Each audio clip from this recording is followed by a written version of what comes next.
কবি, গল্পকার এবং তাদের পরিবারের সদস্যদের নিয়ে মুর্শিদাবাদ জেলা কবিতা একাডেমির 11তম বনভোজন ক্রীড়া ও সাংস্কৃতিক অনুষ্ঠান। মুর্শিদাবাদ জেলার একমাত্র গতিশীল সাহিত্য চর্চা কেন্দ্র মুর্শিদাবাদ জেলা কবিতা একাডেমির উদ্যোগে প্রতি বছরের মতো এবছরও অনুষ্ঠিত হয়ে গেল কবি, গল্পকার এবং তাদের পরিবারের সদস্যদের নিয়ে বনভোজন ক্রীড়া ও সাংস্কৃতিক প্রতিযোগিতা। বহরমপুর থানার নিয়াল্লিশপাড়া এলাকার স্থানীয় একটি আমবাগানে 11তম বনভোজন ক্রীড়া ও সাংস্কৃতিক অনুষ্ঠানে জেলা এবং জেলার বাইরের কবি, গল্পকার এবং তাদের পরিবারের সদস্যরা অংশ নেন। সাহিত্য আড্ডা ছাড়াও উপস্থিত ছোট বড় প্রত্যেকের জন্য ছিল বালতিতে বল নিক্ষেপ, মিউজিক্যাল চেয়ার, হাঁড়ি ভাঙা এবং তাৎক্ষণিক কবিতা লিখন প্রতিযোগিতা। এই প্রতিযোগিতাগুলিতে সফল প্রথম 3 জনের হাতে তুলে দেওয়া হয় বাংলা সাহিত্যের দিকপাল কবি লেখকদের লেখা কালজয়ী গ্রন্থ। এছাড়াও ছিল সান্ত্বনা পুরস্কার। এই বনভোজন এবং ক্রীড়া ও সাংস্কৃতিক অনুষ্ঠানগুলিকে কেন্দ্র করে কবি ও লেখকদের মধ্যে বিশেষ উন্মাদনা লক্ষ্য করা যায়।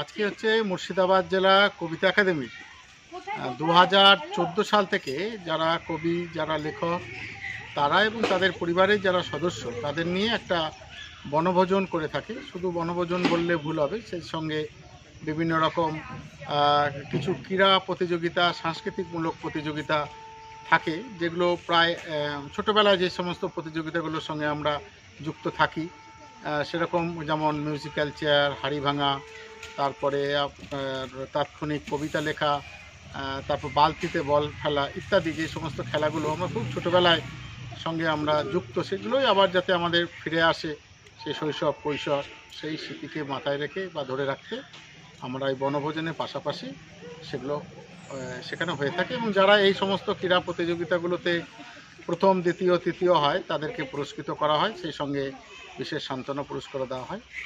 তবে আমাদের পুরস্কারের একটা বিশেষত্ব হচ্ছে, আমরা পুরস্কার হিসাবে বিভিন্ন কবি, লেখকদের যে কালজয়ী কাব্যগ্রন্থ, গল্পগ্রন্থ, উপন্যাস বা তাদের লেখাগুলো রয়েছে, পুরস্কার হিসেবে সেগুলোই প্রতি বছর আমরা দিয়ে থাকি। কে কে এসেছিলেন?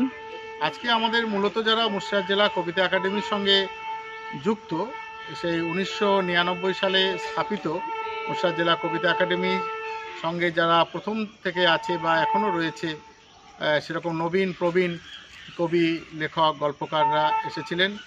আমাদের জেলার বিভিন্ন প্রান্ত থেকে এসেছিলেন, পার্শ্ববর্তী নদিয়া জেলা থেকেও যারা এই শিল্প চর্চার সঙ্গে, কবিতা চর্চার সঙ্গে যুক্ত, তারাও এসেছিলেন। কি কি কর্মসূচি ছিল? কর্মসূচি বলতে আমাদের তো মূলত ছিল বনভোজন, সেই সঙ্গে এই বাকি সময়টুকু বিভিন্ন যারা এসেছিলেন এখানে কবি, লেখক, তাদের পরিবারের সদস্যরা, তারা বিভিন্ন সাংস্কৃতিক ক্রীড়া প্রতিযোগিতায় অংশ নেয়, যেমন বালতিতে বল নিক্ষেপ, হাঁড়ি ভাঙা, মিউজিক্যাল চেয়ার, তাৎক্ষণিক কবিতা লেখা ইত্যাদি যে প্রতিযোগিতাগুলো, তাতে সবাই যারা এখানে উপস্থিত ছিলেন, ছোট বড় সবাই অংশ নিয়েছে। আমাকে এই মুর্শিদাবাদ জেলাটা টান, বিশেষ করে বহরমপুর। বলে গেল ভালোবাসো অন্তর হতে বিদ্বেষ বিষ নাশো, রঙে রঙে সোয়েটার পরে ঘুরতাম চারিপাশে। ছোট থেকেই শব্দ নেই মুখে, আগ্নেন্ত শরীরে চরণে অনেক বসন্ত জুড়ে আজ রয়েছে আদি অনাদি।